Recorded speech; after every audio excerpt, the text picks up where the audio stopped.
Hi, guys. Hey. Hey, it's good to have you guys here. Guys, this is the Ortiz family, and you guys have probably seen them and met them here at the Father's house. You guys have been going here for about a year now, right?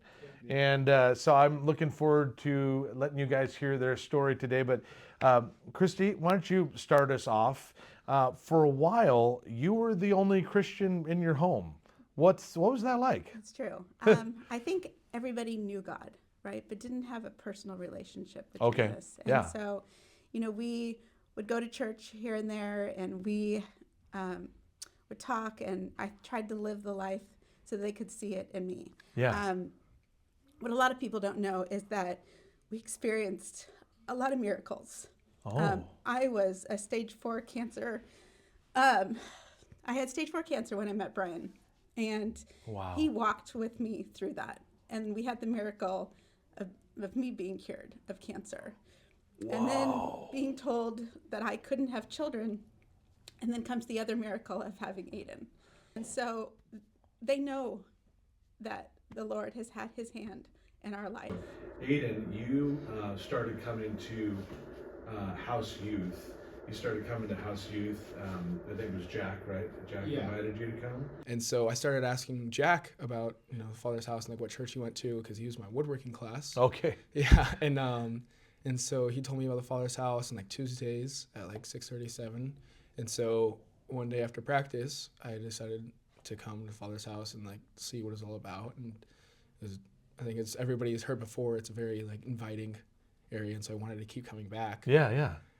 And then one of the nights after I'd been coming for a month or so, Justice prayed for me, and I was like ready, and I felt like I wanted to for like a little bit. Like didn't want to commit entirely yet, and Justice prayed for me, and I felt like I gave my life to Christ that night because I was just like so ready for it. Wow, that's amazing. So, like, God was real to you, and now because He was real to you, He was using you to show that He's real to other people. Yeah. And He's not just like somewhere out there. He's right here. Exactly. Yeah. Yeah. That's incredible. Yeah. And so, along with the changes, Brian, that you saw in your son, this was obviously something that Christy, was praying for and rejoicing over. But it was kind of messing with your head, right? Because you weren't in the same place faith-wise as her. No. Tell us where you were at spiritually. So for me, it was a different stance. I had always been. I grew up Catholic. I was confirmed Catholic, but I think it created resentment in me for the longest time. So I wasn't a big believer. I was actually opposite, and it would often make me, upset with some of the beliefs or things I'd hear, and I was almost argumentative, just for the point of being argumentative. But as we discussed, it turned to more of an agnostic belief later, where I knew, as Christy described, we had many miracles in our lives. Right. And after a while, it just became like, I need to be thankful. There's something else. I needed to be humble and realize that it's beyond me. Wow. It's beyond us. We're not creating this. And I think when I started seeing that, I started looking for the path for my spirituality. And it felt as if that was something that opened my eyes. And I think for me, that's how God worked. It let me understand that there are signs and there's a path, there's light. We just have to be able to see it. It's good. And so for me, it turned into accepting that there's signs and signals, things that are happening. And when it happened with Aiden, I joked like I originally just came to church just to see what flavor Kool-Aid was being served. I was a little worried. Because you noticed such a change in him, right? Yeah. And you're like, what is going on there? He was a teenager. He became passionate. He was a little happier. So for me, my first instance here was just to sit down and see what was going on. Sure. And it was from the first word, from the first hour for me, that I really saw something, and I said, oh, this is it. So you started coming to the Father's house for a little while, but then you really had this moment of surrender.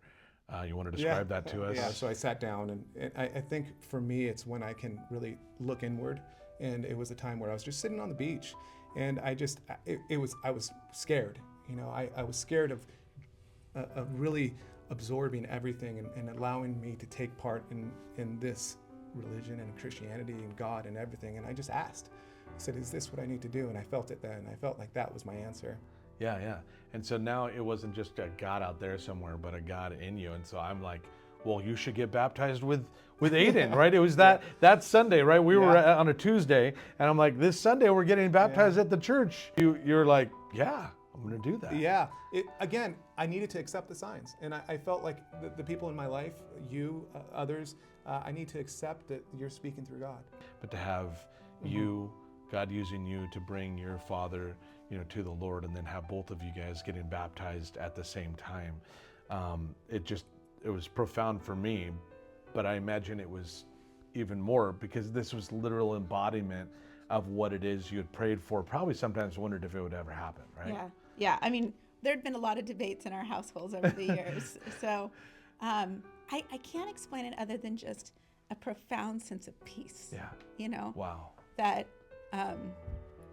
it was just that's all I felt was just peace.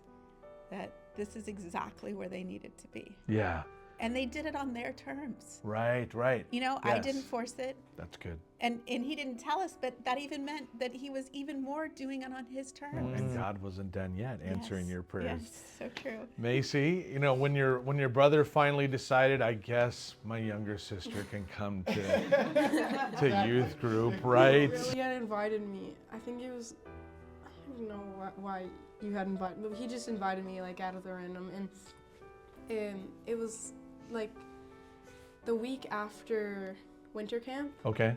And like I was just hearing everyone's testimonies and like how they were affected by Jesus. Wow. And it was just like hearing that, and I wanted to come back like the next week. Yeah. And I wanted to like be more involved with like church and Jesus, and I wanted to know like how he was affected basically, because he had like seemed so much happier, and like we had all seen a change, and like we talked about it too, and I just wanted to feel that change kind of. About a month after I started coming to church, to youth group, when the youth pastor Camille, she had asked who wanted to give their life to Jesus, and I raised my hand, and I think that was like a really big part for me.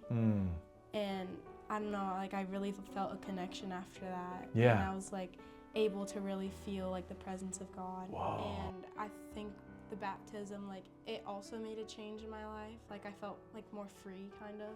Yeah. And I felt like I had a deeper and like bigger connection with Christ. What was that like for you?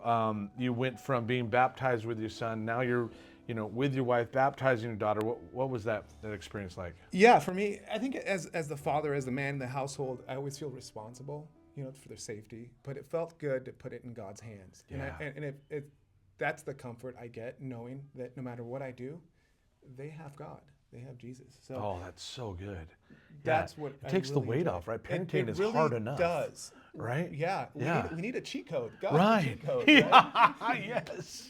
So that for me was the peace. I think the peace was a good description. Yeah. What would you say to those who have just heard this story, but are kind of cluing in on where you were, just a year ago? Yeah. And they're like, I don't know, how do I get past all the kind of the doubts and maybe even the church hurt and disbelief that I've been walking around? What would you say to them? Yeah, I appreciate it. Have questions, have doubt, and continue to have them, because it only makes the belief stronger. I think if you come in here just completely saying yes to everything and not question it, it doesn't feel as authentic. And it took me 25 years, right? And so when I hear someone say they're not ready for church, okay, that's fine. Yeah. Because I know how long I waited. Right. It will happen if you're willing to accept it. And so that's for me what I learned, and what I want to say to people is, in your time, but just say yes more often. Yeah. Every now and then. I love that. And like the Ortiz family is saying here, we really at the Father's house believe that everyone is family, that you can belong before you believe. You guys were going to church before you believed, but because we didn't force you to say, okay, have you signed the dotted line at the door? And Jesus says, ask, seek, knock. Keep asking, keep seeking, keep knocking. If you're in that place where Brian was, or maybe you're in that place where Christy was, where you have people in your life and you're just like, God, is this ever going to change? Just remember the Ortiz family as an example that God wants to meet you right where you're at. Thank you, guys. Thank you. Thank you guys so much. Really. Yeah, right? God understands the kingdom of God. I hope. Woo!